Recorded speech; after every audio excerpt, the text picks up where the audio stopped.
करते हुए ठीक ऐसे ही दंडवत प्रणाम करते हुए आपने प्रधानमंत्री नरेंद्र मोदी को संसद की उन सीढ़ियों में भी देखा था। और सबसे बड़ी सरकार तो राम जी की सरकार है, वहां भी दंडवत प्रणाम करते हुए आप इस वक्त देश के प्रधानमंत्री नरेंद्र मोदी को देख रहे हैं, राम भक्त नरेंद्र मोदी को देख रहे हैं। प्रधानमंत्री मोदी ने गर्भगृह से बाहर निकलकर पहले तो संतों से हाथों में कलावा बंधवाया, मोदी ने संतों का आशीर्वाद लिया, रामलला की मूर्ति की परिक्रमा की और फिर दंडवत प्रणाम किया। ये तस्वीरें आप देखें, जिस तरह से गर्भगृह में इस वक्त प्राण प्रतिष्ठा संपूर्ण हो चुकी है। प्रभु श्री राम अपने घर में विराजमान हो गए हैं।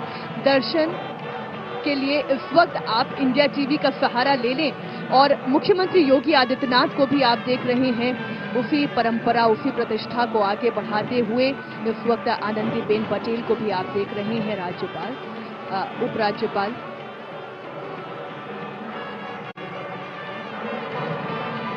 आप एक एक तस्वीरें देखें, महंत नृत्य गोपाल दास को आप देख रहे हैं।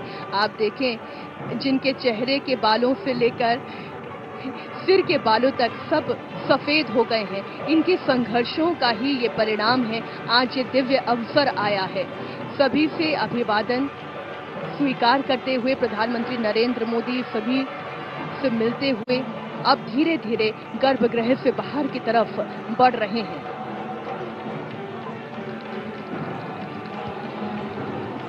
प्रधानमंत्री को प्राण प्रतिष्ठा कराने वाले मुख्य पुजारी ने चांदी की कटोरी में प्रसाद दिया है, जो आपने उनके अभी हाथों में देखा। आपके भी मन में प्रश्न आ रहा होगा कि उनके हाथों में क्या है। वो चांदी की कटोरी जिसमें उन्होंने प्रभु राम लला का प्रसाद लिया।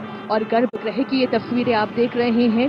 गर्भगृह से बाहर आके, जैसा कि सनातन संस्कृति में कहा जाता है कि जब प्रभु के दरबार से आप बाहर निकलें तो बाहर निकलकर एक बार फिर उन्हें पुनः प्रणाम करें, उनकी आज्ञा लें और फिर आप आगे बढ़ें। अब संत परमानंद जी जो इस राम मंदिर के संघर्ष यात्रा में जुड़े रहे, उनसे मुलाकात करते हुए, संतों से मुलाकात करते हुए एक एक करके प्रधानमंत्री आगे बढ़ते जा रहे हैं। और अब ज्यादा क्षण बाकी नहीं है जब प्रधानमंत्री नरेंद्र मोदी आज अयोध्या इस तीर्थ नगरी से, राम जी की नगरी से पूरे देश को संबोधित करने जा रहे हैं। संतों का आशीर्वाद प्राप्त करते हुए, संतों के पांव में झुकते हुए, नमन करते हुए। एक वो दौर भी राजनीति का इस देश ने देखा जब संतों के सामने झुकना, जब संतों के भगवा वस्त्रों को लेकर भी प्रश्न खड़े हुए। प्रश्न तो आज भी हैं, लेकिन उन प्रश्नों से ऊपर राम की ये सरकार है, राम का ये दरबार है जहां पर सभी राम भक्त मौजूद हैं। और प्रधानमंत्री नरेंद्र मोदी सभी संतों से आशीर्वाद लेते हुए, आगे बढ़ते हुए, दंडवत प्रणाम करते हुए उनकी ये तस्वीर। और जरा इस तस्वीर को आप याद करें, किसी भी देश के नायक के लिए महत्वपूर्ण क्या है? सबसे महत्वपूर्ण है कि उस देश की जनता का विकास हो, उस देश के संविधान की रक्षा हो, गणतंत्र बना रहे, जनतंत्र बना रहे। और इसलिए प्रधानमंत्री नरेंद्र मोदी जब अपनी विजय यात्रा करके पार्लियामेंट के द्वार पर भी आते हैं तो वहां दंडवत प्रणाम करते हैं, उस संविधान को प्रणाम करते हैं जो संविधान उन्हें देश का नेतृत्व देता है। और अब प्रधानमंत्री मोदी उस सरकार के आगे विराजमान है, उस सरकार के आगे दंडवत प्रणाम कर रहे हैं जिसे सबसे बड़ी सरकार कहा जाता है, जो राम की सरकार है। और इसलिए आज जब राम जी के नाम का जय घोष भी हुआ तो कहा गया, श्री राम लला सरकार की जय। तो उसी सरकार के सामने दंडवत प्रणाम करते हुए प्रधानमंत्री नरेंद्र मोदी दिखाई दे रहे हैं।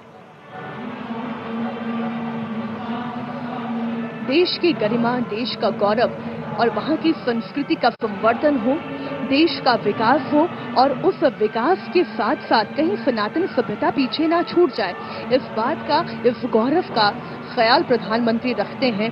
और आपने लगातार चर्चाओं में सुना, अयोध्या नगरी में राम जी की प्राण प्रतिष्ठा के साथ साथ ऐसा नहीं केवल 70 एकड़ का विकास हो रहा है, पूरी अयोध्या नगरी का चहुमुखी विकास कैसे हुआ है वो आपको अयोध्या नगरी आकर ही समझ आएगा, जहां पर इंटरनेशनल एयरपोर्ट का उद्घाटन हो गया। जिस तीर्थ नगरी में भव्य रेलवे स्टेशन बन गया, जहां का बस अड्डा सुंदर हो गया, जहां की सड़कें चौड़ी हो